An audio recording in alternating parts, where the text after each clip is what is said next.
Hi everyone, it's me, Darlene, talking kind of quiet because my mother is asleep in her side of the house and the door that separates us is open, so try not to wake her up. I've been going through a period of wanting to doodle bead, so I am going to make another one tonight, and I'm going to try to make a super chunky bead. So I am going to cut the piece of paper that I will design. I'm going to cut it lengthwise and I'm going to make it 3 inches wide. So that should give me enough to wrap around the last piece of a chunky bead. So I'm at 4.5, 1.5 there. So I will be speed beading for the parts where I do not have to talk to you. I have it in my head that I feel like doing like a mosaic pattern.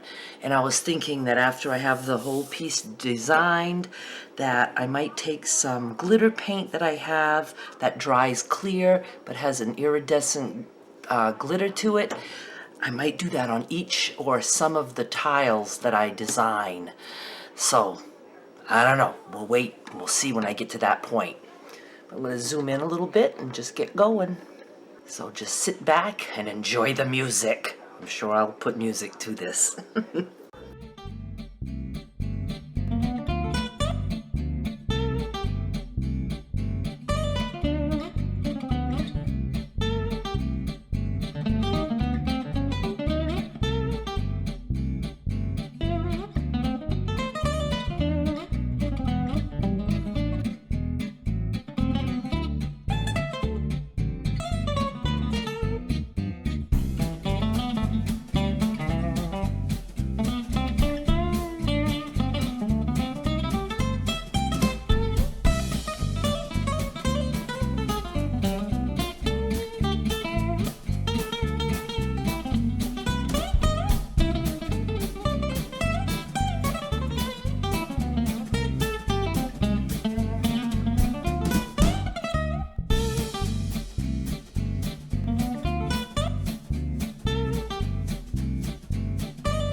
Okay, I took a little time off, but now I'm back. I want to make a super chunky bead this time, which is why I made sure I cut my strip 3 inches wide, so the last rotation around the bead will be completely covered by the design. I'm going to be gluing 4 pages of magazine together.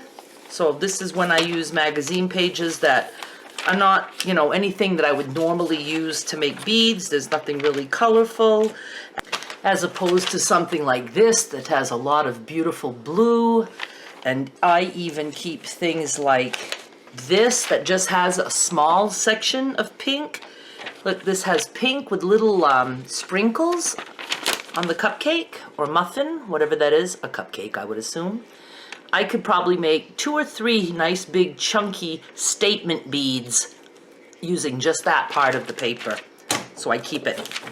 So what I'm going to do is glue 2 pages together, and then I will lay my designed paper down, and I will, tuck it in like maybe 1/2 inch, and then I will glue 2 more pages on top of that. So that's what I'm going to do right now.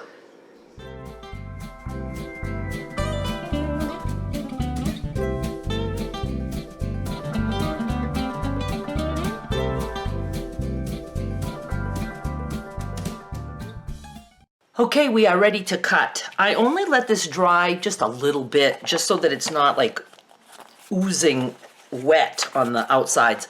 But this is still very wet. I like it that way because it's flexible, easier to roll the bead. I'm going to be cutting 1-inch strips this way. So I'm just going to trim each edge, and I'll make my piece 10 inches wide, and then I'll get 10 strips out of this. If you have a paper cutter, and if your page is too long to put under the bar, just fold a piece up like that. And now it will fit.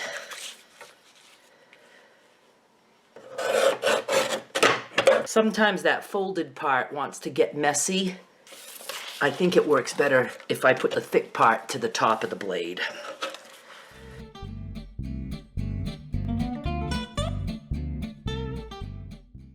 I want these to be super chunky. I don't know if they'll make it on this one. I'm going to do a test run with no glue. Let's just see if that will cover the whole bead if I go all the way around. It will. So we can do it. You always start with the printed side down and away from you. And then you just start rolling around your tool. And when I get down to the bottom, I secure with a little bit of glue. So we'll do one in real time, then the rest will be fast.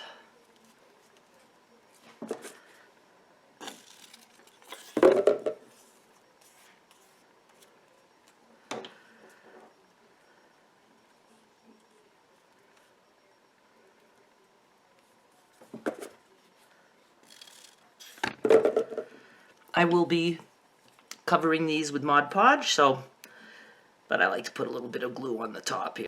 And then we have a lovely mosaic looking bead, which will be very pretty once it's got some super gloss on it. I thought about putting glitter, didn't I? I would have done that before now.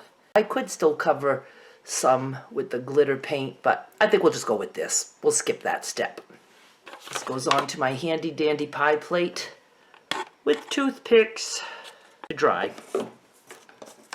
Okay, let's go.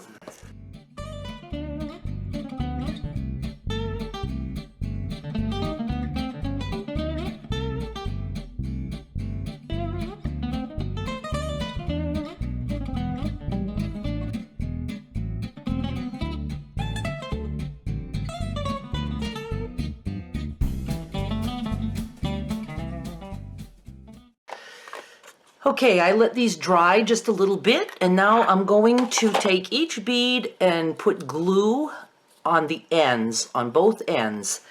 And you can just use your regular white glue for that. I'm just going to put some here on my paper. I'm just going to take it, and it just seals the end of the beads. Let's get up a little bit here.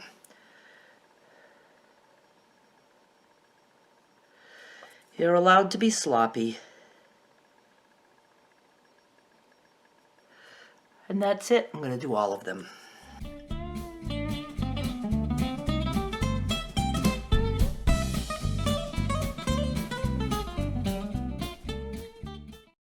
I am going to add a light coat of regular Mod Podge.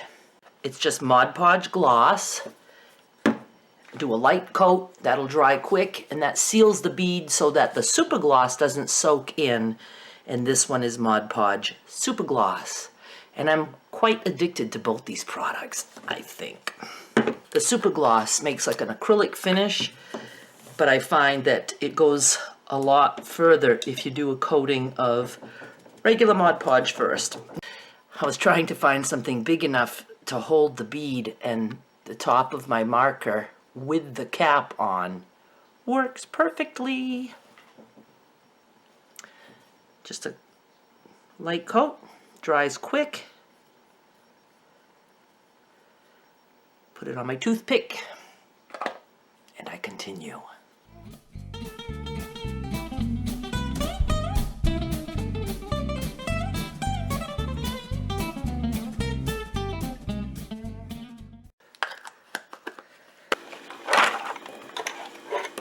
Those are dry, and you don't have to wait till they're bone dry.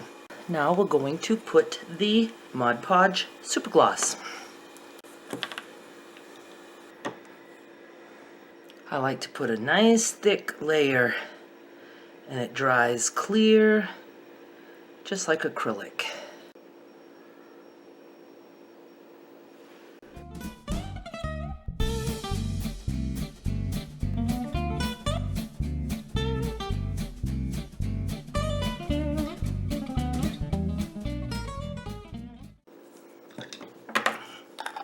That is it. When these dry, they will be some nice big chunky glossy beads, and they will feel almost like acrylic. Thank you so much for watching. I'll be back with more soon. Bye!